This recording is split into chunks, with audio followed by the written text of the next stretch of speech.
Shari, thanks so much for joining us inside the Ice House. Thanks for having me.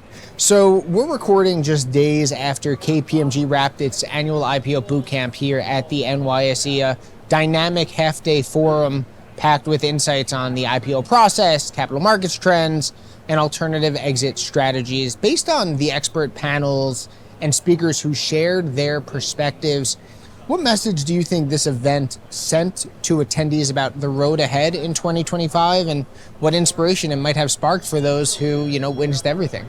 Yeah, absolutely. So we always get questions around what's to come in the near term. And so certainly it's always interesting to hear perspectives on what do we see from the IPO market for the rest of the year. It's certainly been turbulent times, but we're in a little bit of a window right now. And so I think that gives some optimism, and it did give optimism to folks in the room, and certainly allows them to think that there's opportunities to exit, take advantage of the window. But I think the key message that we at least tried to impart is that it takes time to get ready, and you can't start getting ready when the window opens. And so I think the important thing is to know that if you want to do a transaction in 25 or even in 26, companies should already be along that process of getting ready. And we touched on a lot of topics that they need to consider along that journey. Yeah, all about being proactive, to say the least. So we've already here at the NYSE seen exciting IPOs just over the course of June, adding momentum to what's shaping up to be a promising season, or what we hope to be a promising season. As you look ahead to the rest of the month into summer, we get towards September, October, November, rest of 2025, do you believe the current market climate presents a good window for companies right now to go public? And if so, what are factors that are driving that optimism? Yeah, well, certainly some things that we like to see for a strong IPO market is reduced volatility, strong performance from, public companies and recently public companies, and really just a reduction of uncertainty, which we've seen quite a bit of in the early part of 2025. So I think those things right now are shaping up to give us a good season here through June and through the summer. Things tend to quiet down a little bit in the summertime and then pick back up again around September, October. And I don't expect this year to be very different from that. But certainly currently we're seeing strong trends of strong IPOs going out, pricing well, and after IPO performance being strong as well, which are things that I think instill confidence in investors and make for a good IPO market. Absolutely. So in May, U.S. proceeds hit $6 billion, obviously still below the highs of the record-setting 2021 market, but double the monthly average we saw in 2024. What do you think is sort of fueling this uptick in activity, and what's behind the growing investor appetite to get involved in new public offerings right now? Well, I think one of the key things is just there's so much pent-up demand. So we had so much activity in 20 and 21 that really pulled forward a lot of IPO candidates. And so things definitely quieted down, after 21 and have been slowly increasing since then, but still not at what we would consider normal levels. So I think that pent-up demand is really leading to why we're seeing an uptick in activity when the market, the characteristics of the market are, strong and favorable and conducive to IPOs. So I want to pivot the conversation now to really what defines a successful IPO in today's environment. Investors increasingly focused on consistency and financial discipline. How critical is it for companies to come to market with valuations that aren't just aspirational, right? We all want our valuation to be as high as it can be, but how important is it to come to market with valuations that aren't just aspirational, but firmly rooted in realistic, data-backed fundamentals? Yeah, it's extremely important. And I think, a discrepancy between valuation expectations has been one of the drivers of a slower IPO market. So I think if companies come to the table with realistic expectations and even an appetite for a slight discount in order to complete the IPO, knowing that they're going to benefit from the uptick, post-IPO, I think those realistic expectations are extremely important. And like you said, nobody wants to leave money on the table, but it's the difference between having too high of an expectation and not being able to complete the deal versus, giving a little at IPO, but really taking advantage of the uptick from that point on.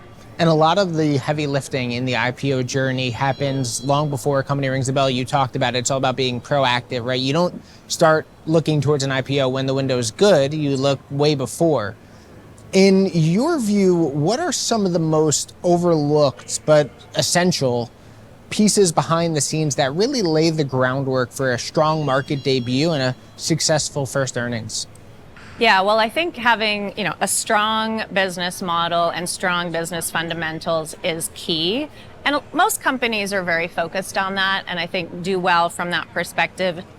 And going along with that would be the story that goes along with the business and how they articulate the equity story. So I think that's something that companies need to have really crisp and to really test their messaging with investors well before an IPO.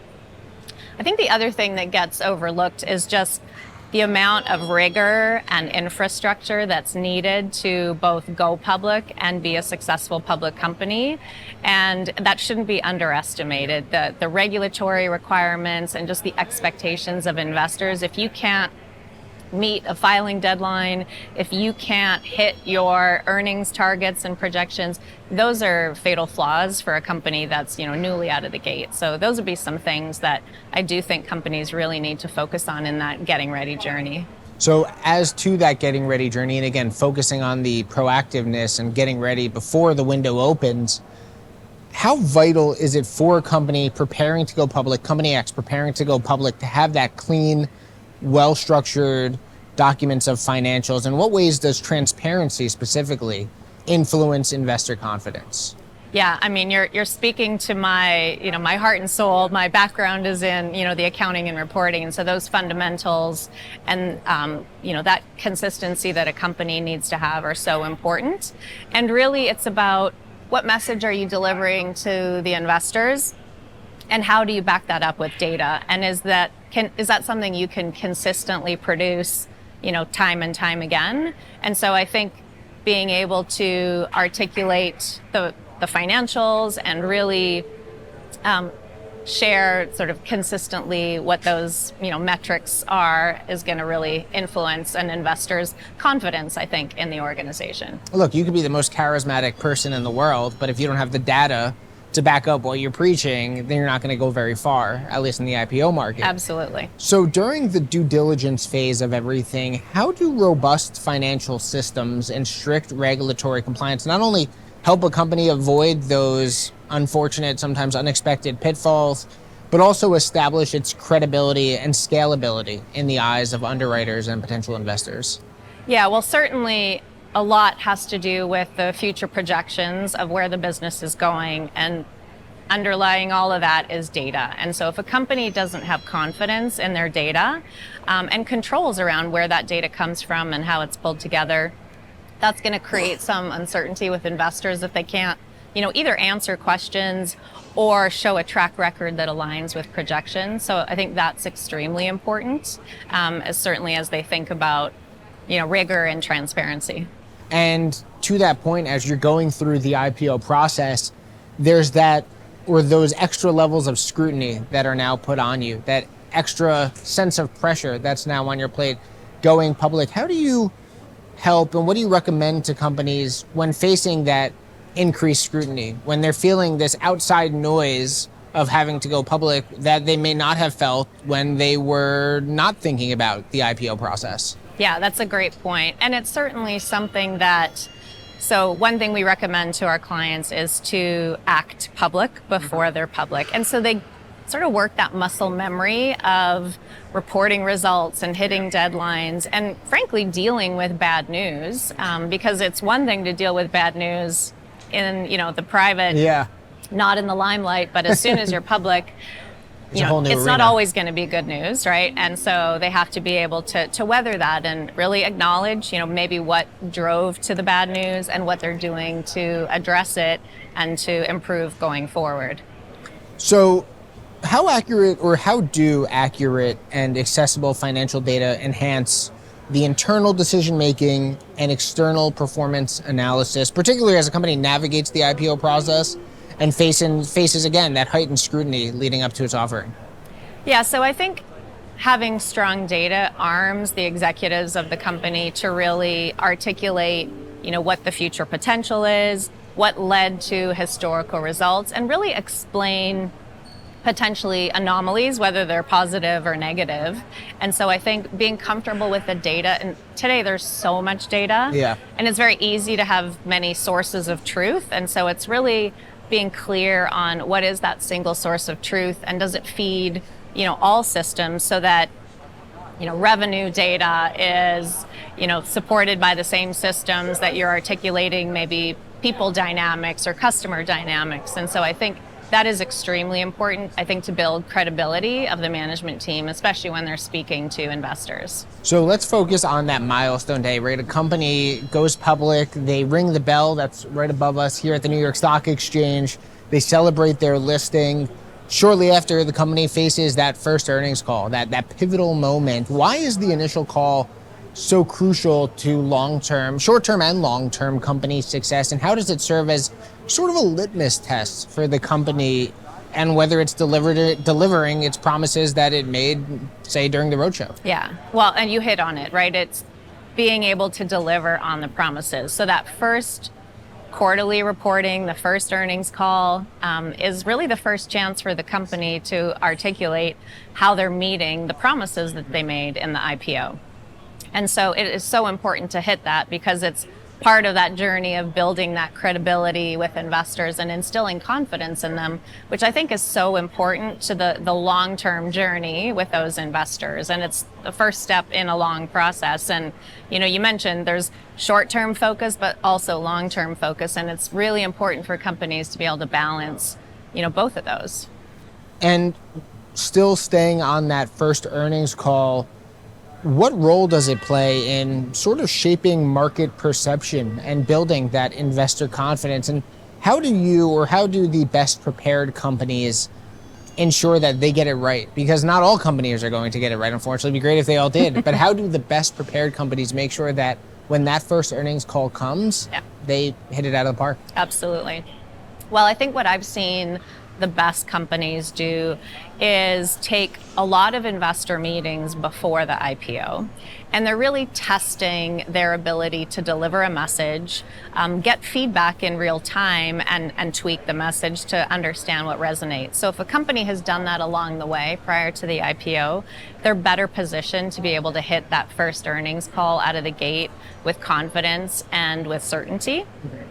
And I also think that just sets them up for, really building that long-term relationship with investors and establishing their credibility. It's extremely important to the process. Absolutely. So as we begin to wrap up our conversation, as you look ahead now, what excites you most about the future of the IPO landscapes? And we talked earlier about being proactive, starting before the window opens. Well, what steps should companies take so that they are able to stay ahead of emerging trends and be prepared if they decide one day they want an IPO for that process? Yeah, well, certainly what excites me is the fact that we are seeing these IPO windows open up. We know there's a big backlog. There's a lot of demand, both with the clients that we're working with as well as others that are in the pipeline.